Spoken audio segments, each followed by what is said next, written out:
शाळा आणि कॉलेजेस खूप बरोबर, प्रचंड प्रत्येक ठिकाणी वाढलेत. मग बरोबर. ही लोकं पण बघतात का वास्तू? हो सर.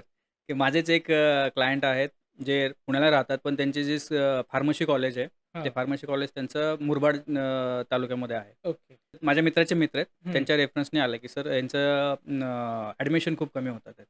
ओके. की जे त्यांचा कोठा आहे, 60चा कोठा आहे, तोही हां, कंप्लीट होत नाहीये. हां, तर नक्की काय प्रॉब्लेम असू शकतात? ओके. तर आम्ही जेव्हा व्हिजिटला गेलो, तिथे एनर्जी चेक केल्यानंतर मला असं जाणवलं, की इथे एनर्जी थोडीशी निगेटिव्ह इम्पॅक्ट आहेत. हं, तर एक मेजर पार्ट मला त्याच्यामध्ये जाणवला, की त्यांचा जो प्लॉट आहे ना, हं, तो खूप असा तेढा प्लॉट होता. त्याच्यामध्ये मेन पार्ट होता एंट्रन्सचा. ओके, त्यांचा जो मेन एंट्रन्स आहे, तो होता नॉर्थ वेस्टला. म्हणजे ओके, जो की एज्युकेशनसाठी एवढा बेटर नाहीये. ओके.